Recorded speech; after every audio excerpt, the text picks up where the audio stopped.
Thank you for inviting me to come be with you. I came to speak about the heart and the soul and the messages that we are constantly getting from the divine. And when I was thinking about the meditation today in my talk, I realized that we needed to give you an experience of connecting to someone or something that represents your own light, your own divinity. Over the last many years, I have been on an adventure, just as I was introduced, an adventure of the soul, as all of us are. That somehow we landed in just the right family, in just the right space and time on this planet, the right body, and the right circumstances to fulfill a soul mission, to fulfill our purpose for jumping into this earth plane and to the adventures and the growth opportunities as a soul. Hope you need some more sound. I will put some more sound on my end and hope that relates. I am happy to be with you and tell you a few stories. I'm going to refer to some notes. I've also got a little bit of slideshow, but I know that as soon as it's up, I'm going to have an interesting time navigating it. So I'm going to talk for a minute and say, hey, I grew up in Oklahoma. I was born in Oklahoma City and grew up in Edmond, Oklahoma. So I'm looking forward to coming back and being physically there with you, but thank you for inviting me. Part of my adventures was moving out of a difficult growing up, it seemed. I had a lot of blessings. I had horses, I had a lot of outdoor experiences. I was provided for in a lot of ways, but there was something challenging about growing up being empathic and sensitive. I wish I could see your faces right now because I bet there's many of you, if not all of you in this audience, who are empathic, sensitive, and connected to the divine. And yet this earth world seems pretty crazy at sometimes. There's a lot going on in our world that's challenging. Yet part of my message today is that we're always where we need to be, that we're never alone, that we are connected to the light, to love, and to the divine, whether you call it God, Spirit, Great Spirit, or some other name that helps you connect to your presence of your divinity. That it's actually here in this place I call Shadowland at time. The Shadowland is the world of Earth where we have learning and opportunity. And yet we were given an inner GPS from Spirit, from the divine, from God, that somehow within our very being, and typically I like to say it's within our heart spaces, is that we have an inner guidance system, an SGS, a spiritual guidance system, that is here to take us on a trip, to know that we can hear, see, sense, feel when we get all the clutter of the outer world out and we begin to inquire and ask how and what and who and where. What do I need to know today? So I'm going to put on this slideshow and take you for a little bit of a ride with some of my artwork, with some of what I have to share. As an artist and as a mystic, I've known for a long time that there was more. And I'm wondering how many of you see, sense, feel the signs, symbols, and messages that are always here for us. Growing up, I looked a lot outside myself. I remember being told I was a sinner and that I was going to hell and that there was a lot of hellfire damnation in how I grew up. And that was kind of scary because I thought, wow, this doesn't make any sense. So as I struck out on my own many years later, often through some challenges, I went through some hardships before I started to really get the messages of what I needed to do and where I needed to go. But one of the most important things is that there was curiosity. There was prayer, even if I didn't know I was praying. There was a sense of, this is not right, but I need to go this direction, no matter how afraid I was. Is that I needed to have the courage to just make one more step in the right direction of what my heart wanted. No matter what I was told, as an artist, I grew up hearing, you're a great artist, but what are you going to do when you grow up? And so it took me well into my 20s and through a lot of challenges and hardships. And I said, I want to go back to art school. I already had a degree. And yet I had people saying, well, what are you really going to do? That you can't earn any money doing that. That's not valuable. And yet when I was 26, I struck out and I moved to Kansas City after a series of events. And I had one of the first things that happened, I remember saying to my boyfriend when I was about 24, I said, you know, I would just love to go to art school for 1 year. And he looked at me and he said, why not? Now, that was a really good question because it stirred my curiosity. And I'm like, why not go?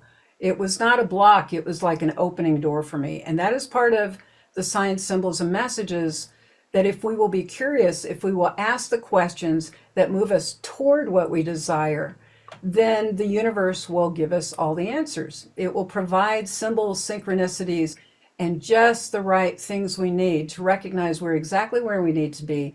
And we will take our next step to being in greater harmony.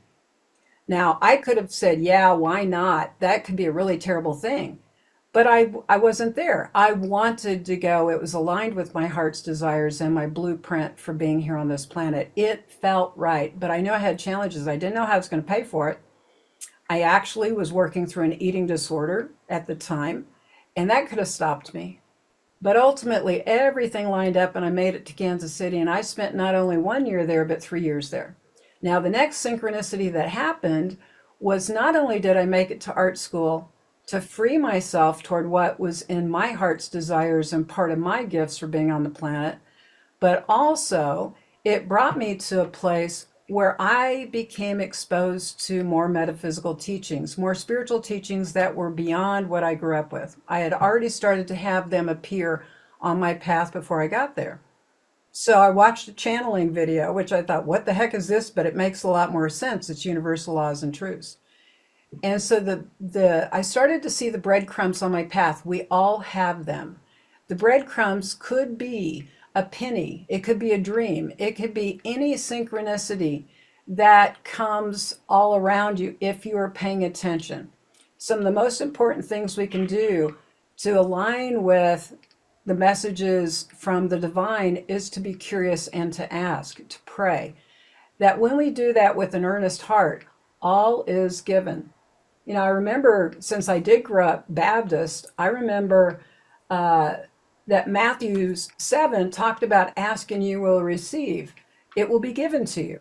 So I do trust that. I know that there are truths that have been given in all religions across this planet, many philosophies across the planet that are universal if we will pay attention and if we'll ask. So I began asking.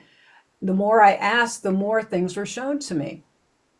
Long story short, I ended up in the School of Metaphysics many, many years ago, 40 exactly or something like that.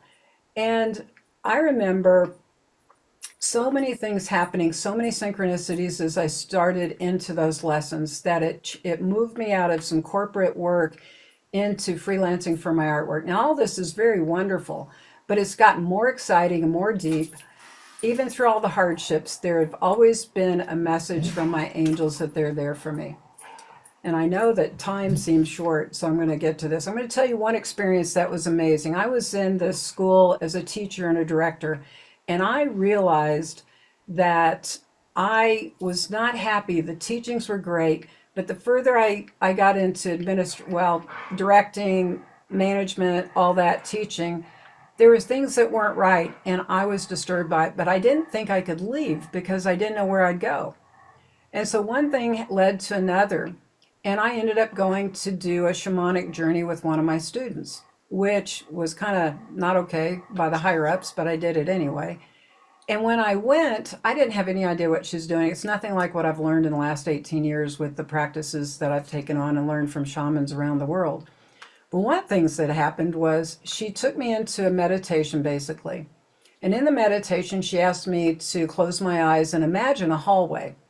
Well, I had one of the most mystical experiences in this happening that I'd ever had. I'd been meditating for 4 years, but nothing ever happened like this. I didn't think I could see anything. I thought I was just kind of in this inner state that was dark. Well, I could see the hallways just as clearly as you can see me on this video now. And I was like, whoa. So one thing led to the other. She said, there's a door. I saw the door and I opened it because that's what I was supposed to do.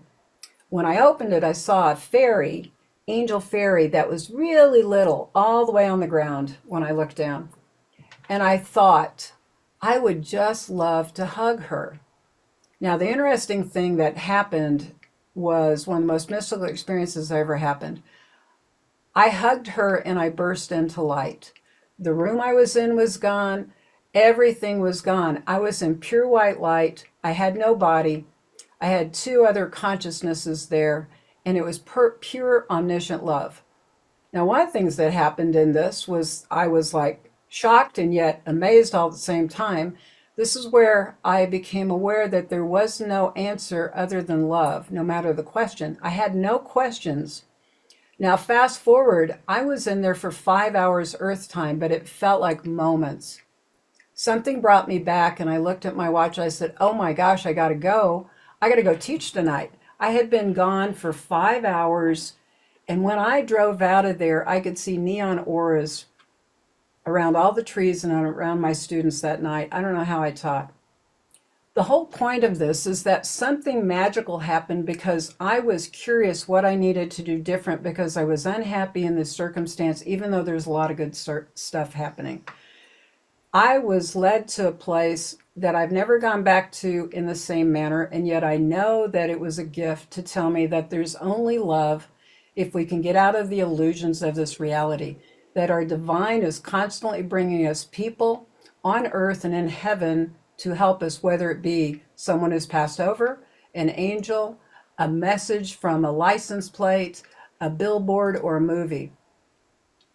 Now I realize it seems like somebody just let me know if I've got to get off here because I am feeling like we need more time. So many years later, I had been painting. I had a metaphysical store, and Mother Mary came to me again and again, 3 days in a row. Now I felt like she was telling me I need to paint her. Well, I fell asleep on the third night, and lo and behold, she came and woke me up.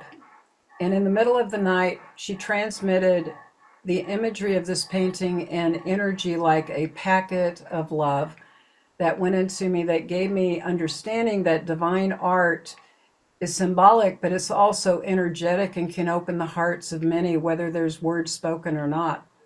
It was a magical experience that helped me to understand that as an artist and a channel, there's many ways that messages come to us and that artists can be messengers for all of us here on earth. But every one of you has the ability to connect and to be in the light as if you will be curious. Curiosity is one of the best ways for you to begin to notice the messages coming to you. Whether you're working through a problem or you want to know what your next step is with work or in a relationship, if you will pray and be curious and open and then be like a child and begin looking around, you will begin to see that there are signs, symbols, and messages all around you. The same thing happened when I asked, how does my art and my spirituality meet? I've just kind of shifting through these messages here to show you some imagery that has come from some of the soul portraits that I've done. Many years ago when I had a metaphysical store, I'd seen some art by Alex Gray, and I thought, I think I'm supposed to do something like that. Now that is the perfect experience of knowing that there's a message in front of you when you see somebody's work, when you notice someone in your world who's a speaker or someone you like and admire. There may be a message that there's something they are doing that is there for you to reflect and go, is that for me too?